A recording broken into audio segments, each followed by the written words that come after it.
Alright, hello and welcome back to Downstage Gaming. This is part 25 of our Let's Play of the Letter. I'm your host, Josh.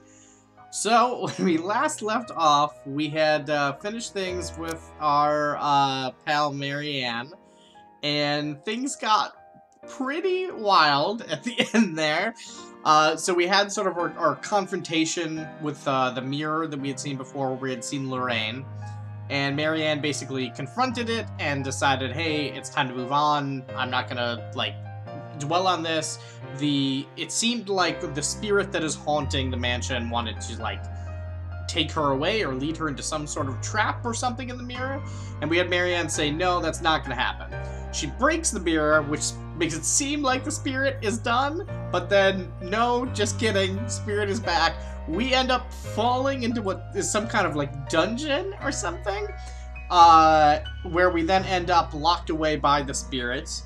And then in the last moment, we see a video clip of these kids in the mansion, and I've watched that scene again, and then I went and rewatched the scene of Isabella finding the letter again, and I'm pretty sure what I'm supposed to get from that is the kids came in, who were from St. Coretti, which I'm not sure if that's important or not, but they come in, and they find the letter, and I think the letter already has the help me, help me, help me, because they make reference to seeing the, oh, look, it's written in blood, oh, it looks so freaky.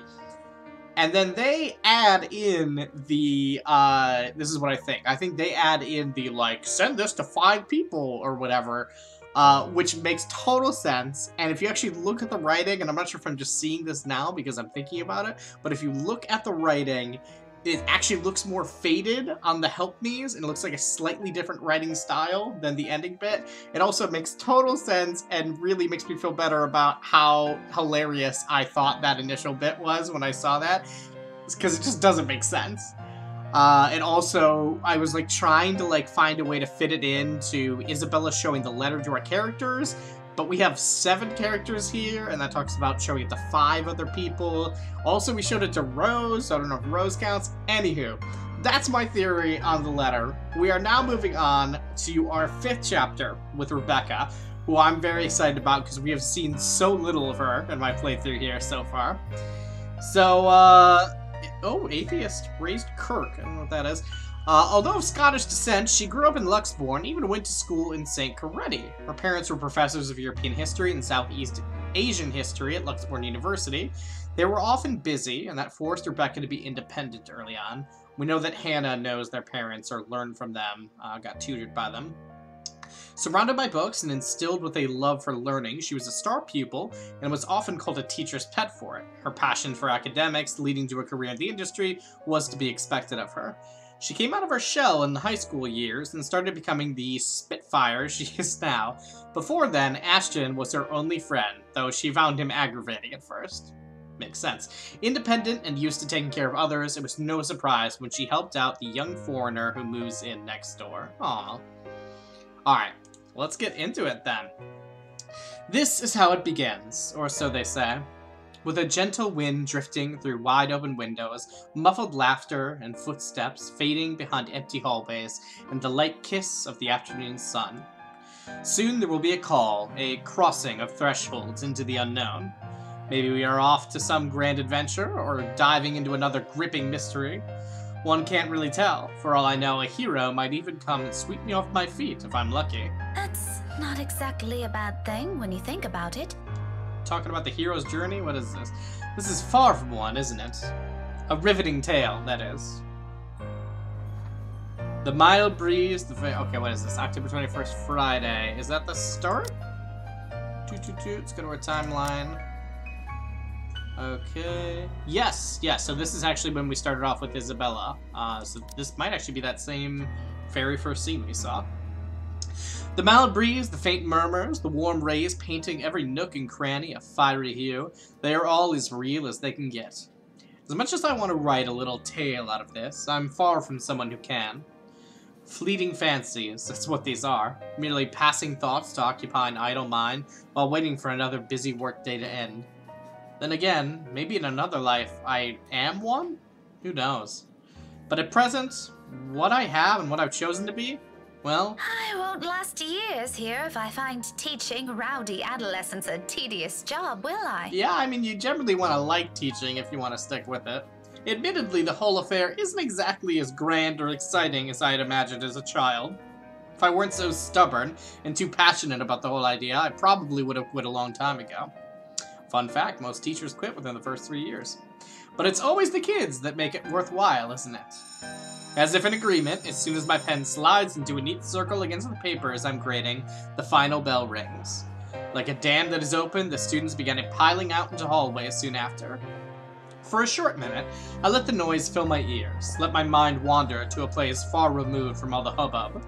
Solitary moments like this have come few and far between lately. Even my own home hasn't been as quiet as I usually prefer. Though in hindsight, the entire place hasn't been the same either since Isabella moved in next door.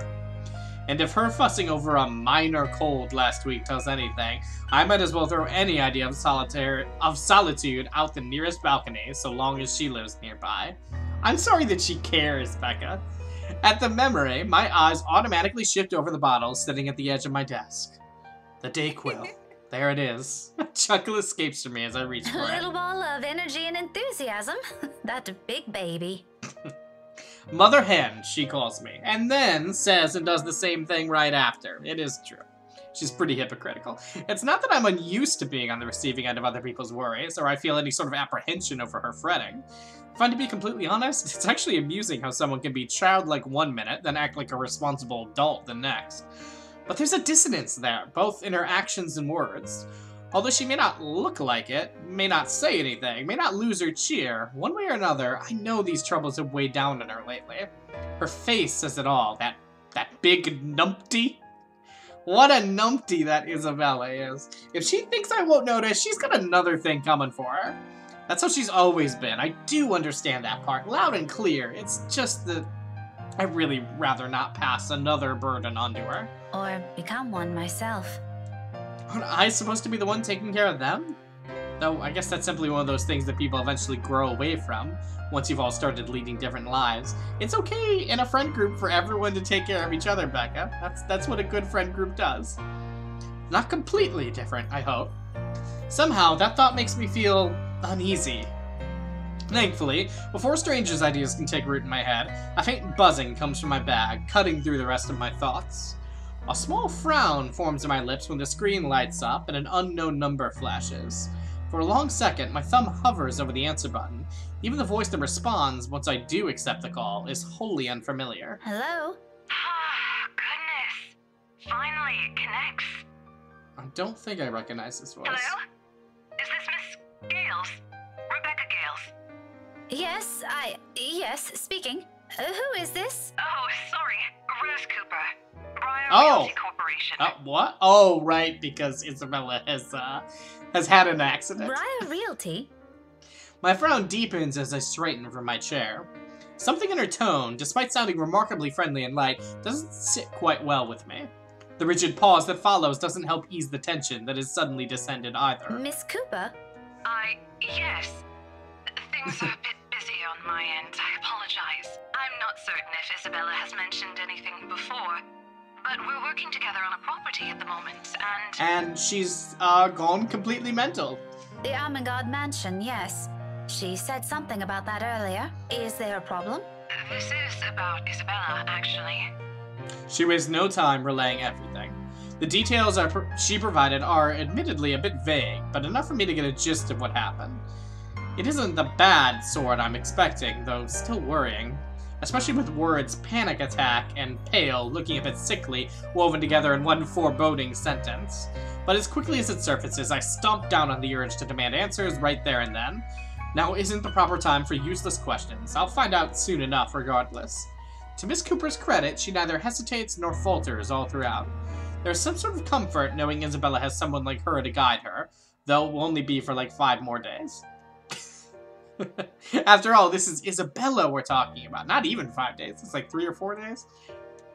What are the chances she just said a bunch of excuses so she won't get sent home? High. Very high.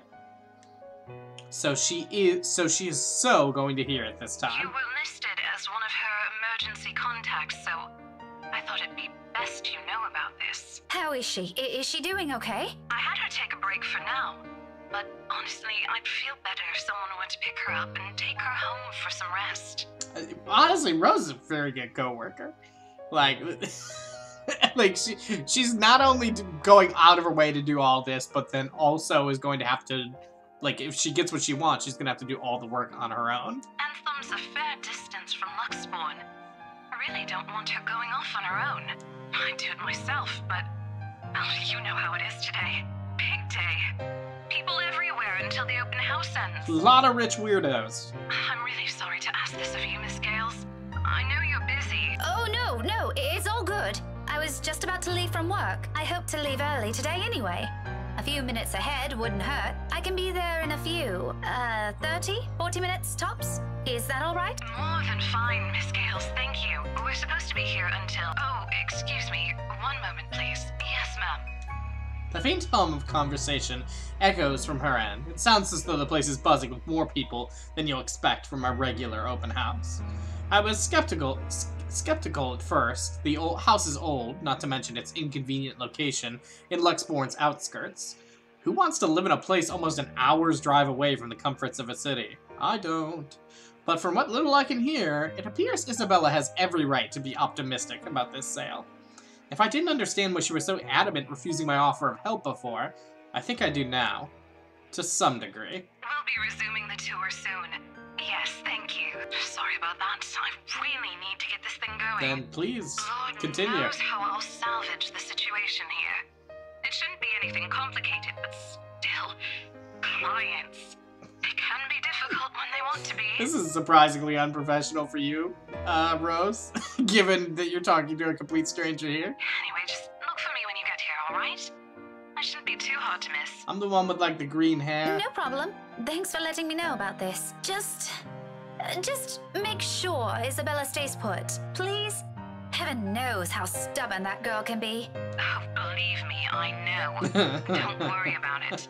I'll have a few of our staff keep an eye on her for me until you get here. So is the thing here That's that all I'm asking. she's I gonna get there appreciate and it. Ash is already gonna have taken her away? We'll see. The whole thing ends on a surprisingly pleasant note. If only the same can be said for the news she brought. I allow a brief minute to pass to ease whatever tension has latched itself firmly to my nerves, but no matter how much I wish for it, my mind stubbornly refuses to do so. My hands are unsteady against the papers I pretend to arrange after. Lucid thoughts, every single ounce of it grimmer than the other, grows with each passing second I linger. Something about this whole thing, along with the sudden unease and nagging worry, screams off. Wrong. This isn't the riveting tale I've hoped to step into today. It might still be fun, just not for you, you know? Even on a rush, getting everything in order before leaving takes nearly a good quarter hour. By the time I make it out of the classroom, the commotion has already died down, dwindling to mere echoes and distant laughters. From the nearby room, melodies from a rehearsing band drift freely into the air, filling the almost empty hallway with their warm, lively tunes. Any other day, I'll stop, bask in the music, and enjoy what little peace it brings. Not today, however. My steps are brisk and sure as I march to Edward Hall's exit. The sooner I confirm Isabella's okay, the sooner I can shake off this niggling feeling. For one reason or another, that single call, of all possible things, has thrown everything off kilter. I'd rather this be over with as quickly as possible. So much that I nearly barrel over a student in my haste. Though perhaps it's really the other way around. Okay, so I was just about to ask, so this is Sankaretti then. Why is...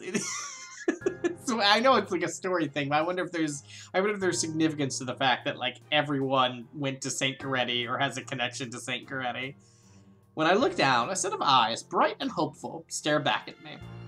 Her arms are wrapped around my waist like a vice, and at my attention, a grin spreads over her face. Buenas tardes, Miss Pink. Is that what I'm called here? Hello, Kylie. You know, you aren't supposed to run into people like that. Sorry, Miss Pink. She loosens her hold on me, but not a hint of guilt or regret appears on her. It's also interesting now that I think about it, and maybe there's a different version of Hannah's chapter that we could play that would have this, but just that we never saw Kylie with Hannah. If anything, it seems the remark only amused her. A smile appears on my face before I can help it, matching the one on her own. Just remember not to do it again, all right? You could get hurt. I could hurt you, Kylie. You sound like my mama when she's scolding Rowan, Miss Pink. And that's something I was thinking about too. I thought the name Rowan sounded familiar, so that's her brother. In the camera thing that we saw, the kids there mentioned something about like, oh, we could use this to scare Rowan or something. Interesting. So this is actually, that's a lot more recent than I thought it was too. Okay. I'm sure your mama only means well. I know she'll be worried sick if one of you were to get hurt. Where's your brother anyway? Aren't you two supposed to be heading home now? Rowan said he's got some stuff he needs to do before we go. No, I need to meet this Rowan. I need to know things about Rowan. He's taking too long. But he promised to buy me jelly babies today. If I keep what he's doing a secret from Mama and Papa. I love jelly babies. Any chance you'll tell Miss Pink about it? She shakes her head, both her hands going to her mouth as if to keep a precious secret from spilling out. I made a promise. He said it's for Tia Luke. Uncle Luke, okay. Oh, something like a gift? Huh. Like a deal. Tio promised to take him somewhere cool when he's old enough. Rowan's gonna prove he's a grown-up. Laughter slips free from my lips. The teacher in me wants to give whoever this Tio is a reprimand for bringing about this kind of behavior in children. Oh, believe me, he's much worse than you think. But if both Suarez kids are so fond of him, there shouldn't be anything to worry about, yes? At any rate, they're nothing but well-behaved, both Kylie and her brother. Rowan, the eldest, may have an occasional odd streak in and out of class, but their parents taught them well. I see no reason to cast any suspicion of bad behavior on them. As long as it isn't anything dangerous, all right? It's not. Cross my heart. My drawings are a lot prettier than what he's doing anyway. Tio said so. Do you Well, want to see Tio it? said I so. drew one earlier at class. Is that why you're here? Not really. I was gonna show it to my friend first. But since it's you, I'm sure she wouldn't mind if you see it before she does. Is this gonna be some super creepy drawing? Oh no. I can't stay right now, Kylie. Her face falls immediately after the words are out. A small part of me feels responsible for that crestfallen look, but as much as I want to stay a little longer, there's another place I need to be right now. And frankly, another child to look after. Oh, rude, rude, come on, Becca. Taking both of her hands, I kneel in front of her and muster the most rueful smile I can give. At her age, I'm quite sure she already understands what I'm about to say before they're even out. But remarkably, she doesn't look away or pout as I'm expecting her to. I'm sorry. You know what? Rowan has a class with me on Monday around this time. Why don't you drop by again next week? After class? I'll even make sure to wait for you. It's just that I absolutely must leave now. My friend had an accident earlier, and I'm the only one she has here. Not the only one. What about her mama and papa? Her family lives really far from here, I'm afraid. Do you remember where Asia is? The southeast part? That's where they are. Her eyes immediately light up at my question. Just like that, I know I've earned the girl's forgiveness. Oh, just like Takako. Just like Takako. Who? My friend, she said she used to live there, only just a little higher than southeast. Sort of Middle East. But she hasn't come home in a long time, so she doesn't remember much about it anymore. Melody says it's weird I talked to her, but I think she's just shy. They could be good friends too. Don't you think so, Miss Pink? Absolutely. Maybe if you introduce them properly, they will be. That's what I think. Takako's just lonely. If she makes more friends, she won't be anymore. Is your friend like that too? A little, possibly. Isabella's pretty To outgoing. be honest, sometimes I can't tell with her. After all, Isabella has always been the kind to hold a smile, even when things have taken a turn for the worse. 5 years, and one will think it's enough time to know a person. But when you consider it, come to think of it, all these years I've never, not even once, seen her cry. Not over a trivial matter, or even when things are tough. Okay, you can go to her.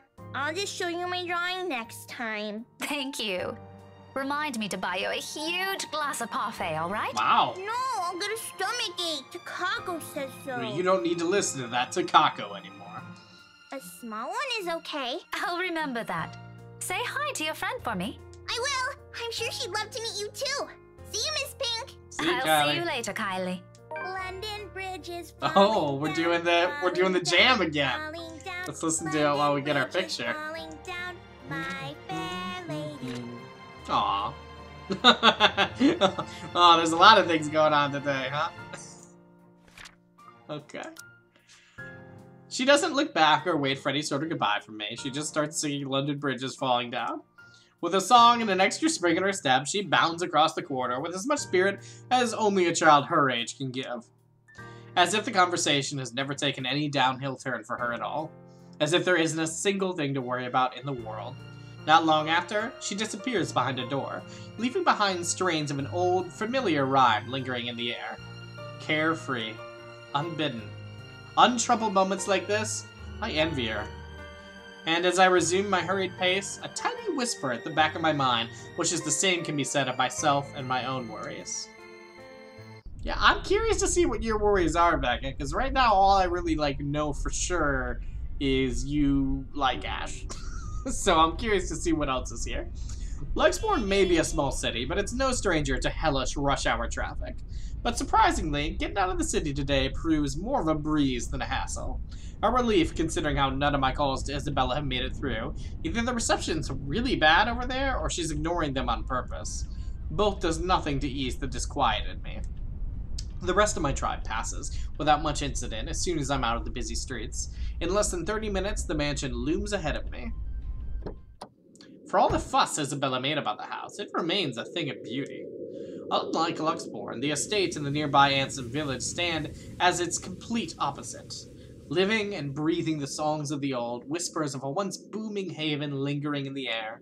Contemporary conveniences aside, it's a place I'm glad modernization hasn't wholly touched. It's just a shame the locals know more of the silly hearsay than the history itself. I mean, one's more interesting, let's be honest. If I could only knock some sense into these people. These ignorant fools! Sadly, complaining is all I can afford to do. As much as I want to give them a piece of my mind, it isn't why I'm here. I don't think these rich types will appreciate getting a lecture from me either, as I have much business with them as they have with me. With a heavy sigh, I give myself one last second to take in the scenery before heading up the main entrance. Most of the guests are already heading out. Though some still linger, it's mainly just to take photos of the house's facade or its various rooms. I pause for a moment, scanning the small crowd gathered at the foyer, looking for any sign of that familiar ponytail among the sea of hats and heads. No sign of her. No sign of the other staff or Miss Cooper, either. I can certainly look for Isabel on my own, but in a place this big, I'd be lucky if I didn't end up lost or find her before we need to meet with Zachary and Ash tonight. Sighing, I reach for my mobile and redial her number, the gesture familiar now after so many attempts earlier. If she doesn't answer, I can still try contacting Miss Cooper. I just hope the network reception will cooperate this time. This side of the country has never been popular with the tech-savvy, after all. To my relief, it only took 3 unsuccessful tries. At the 4th one, right as it's about to switch to another intercept message, the line finally rings. Silence follows while I wait for it to pick up, the ringing going far too long for my tastes. But not by now, most of the visitors have already cleared out. All I have for company are the faint murmurs and eerie calmness left in their wake. As sudden hush settles and gives way to noises louder than they're ever meant to be, doors creaking and slamming shut in some distant part of the mansion, floorboards groaning under the sheer weight of the house's history. I always like when I narrate this as a phone call is ringing, that it will last forever. like, the narration is still so long that it makes no sense for the call to be ringing this long. In the now empty hall, they all reverberate with special clarity against the walls. Like this, those old stories seem to almost have a ring of truth to it. I don't get to stray far into that ugly line of thought, however. Not a second later, a click sounds from the other end. Hello?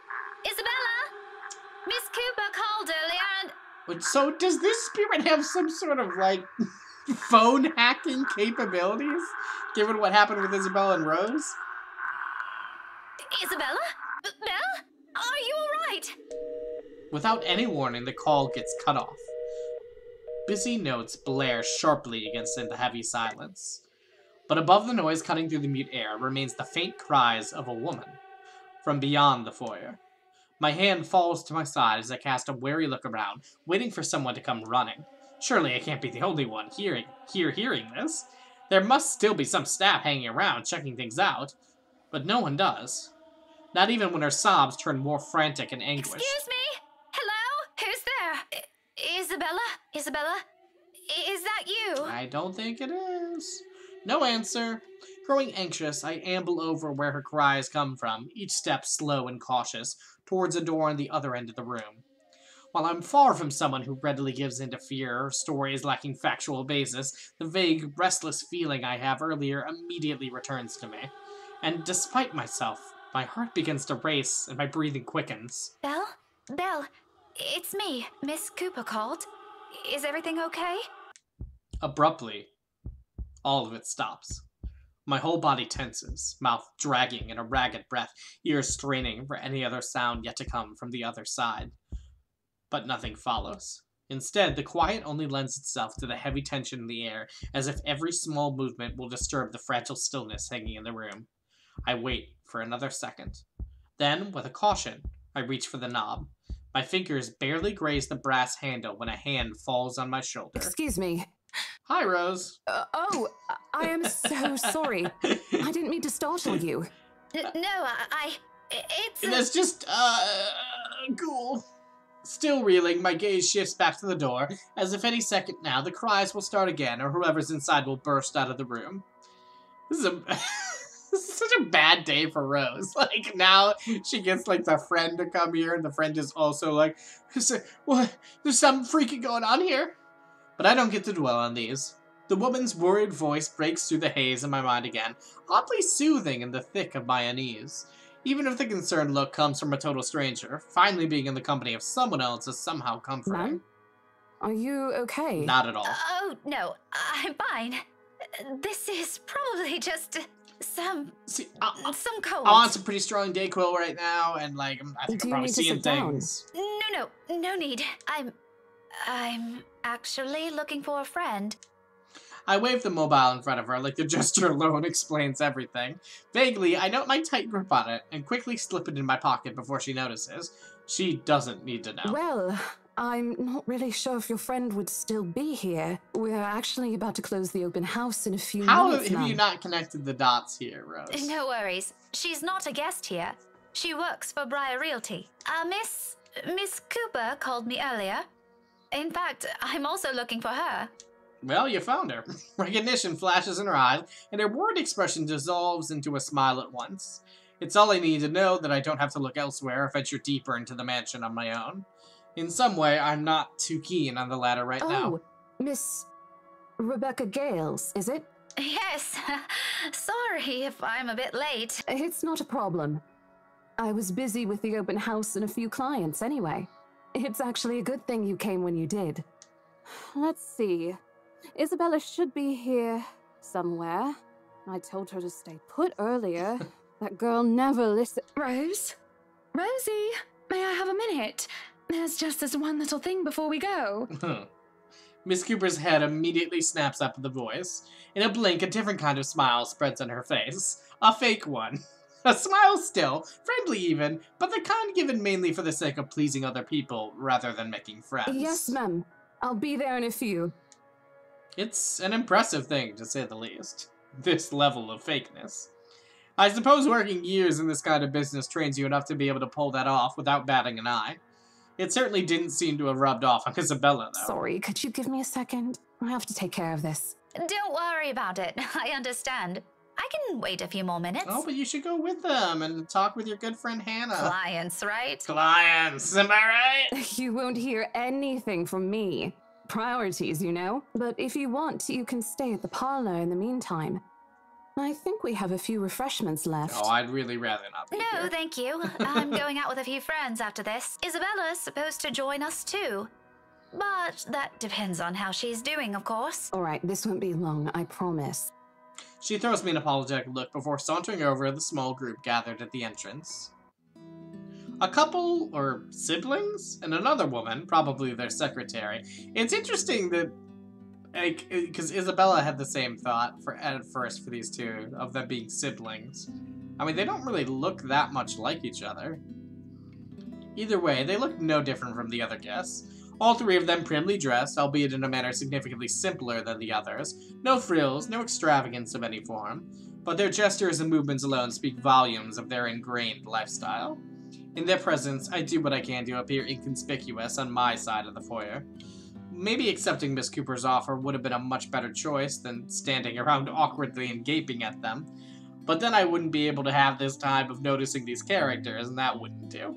All while also attempting my best not to listen in on their conversation. Oh, no. Listen in, please.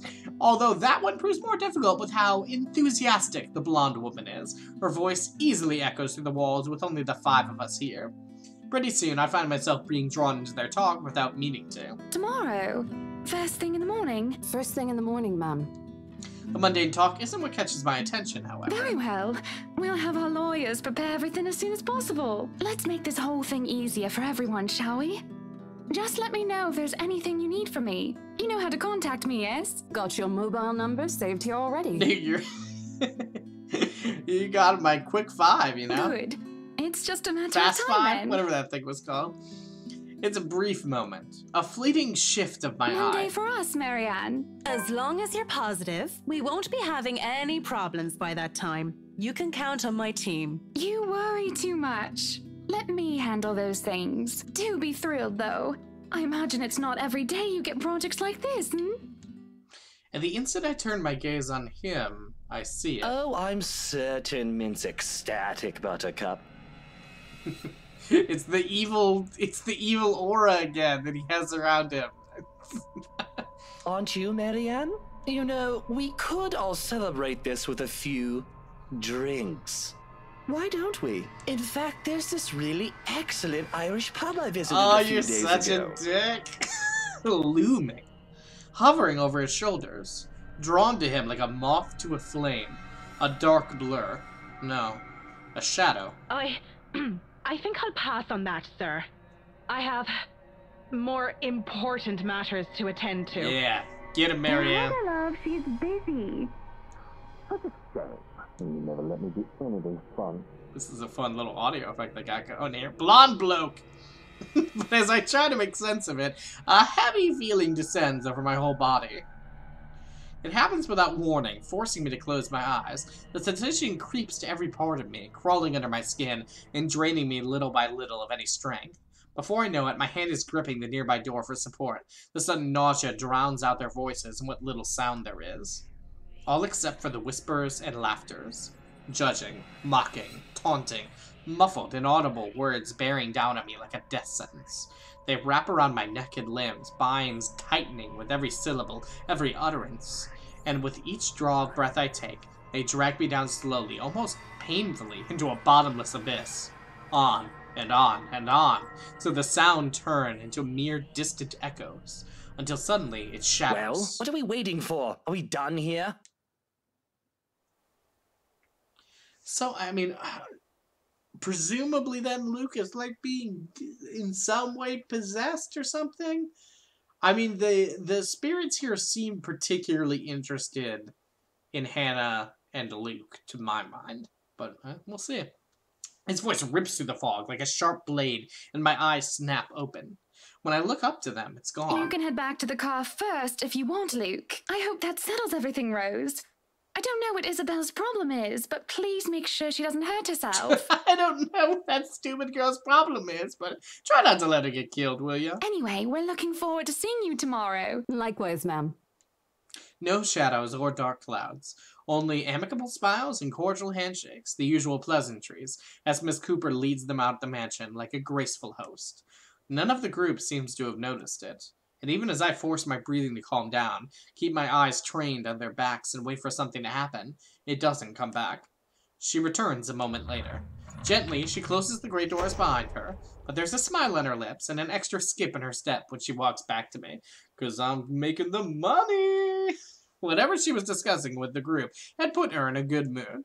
Even she appears to have not observed anything odd. Was I just seeing things?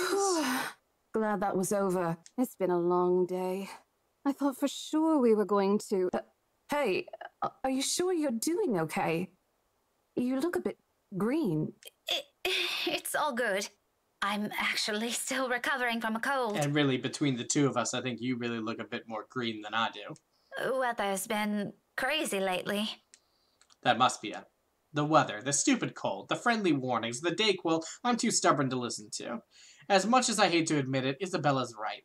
I was and still am a little feverish when she visited me at school this morning. The medicine helped, of course, but only some. Although it's not like I can't function. It did get better after lunch, and I was able to go through my schedule like usual. Now I'm not so sure. However, I can't keep acting like I've seen some sort of apparition when it's anything but. I simply must have listened too many times to Isabella last week. My fever-muddled mind has started to confuse things. If this doesn't let up, I just need another visit to my doctor, plain and simple. Though I do hope it won't get worse. We did promise to watch Zachary's film together. I know what you mean. I've been complaining to Isabel. It doesn't seem to affect her much, though. Must be because she grew up in the tropics. Anyway, shall we? She's probably hanging out with the rest of the catering staff. Oh, I wouldn't be surprised she's there. She eats like 10 hungry men when she isn't feeling well. Why is everybody so mean to Isabel? Lead the way. With a small nod, she gestures for me to follow. I do so without much thought, finally putting everything in the back of my mind. Whew. Alright, well, let's take a look at our picture, and then I think we will wrap it up here for today. Okay, so this is her seeing the... Yeah, there's... I mean, because we saw that, like, weird aura thing around Luke at least once before. I think they're Zach's chapter? I'll have to try to pay more attention to that and see if I notice it and when it happens. But we'll have to take a look at that next time. Until then, this has been Downstage Gaming. I've been your host, Josh, and I will see you all next time.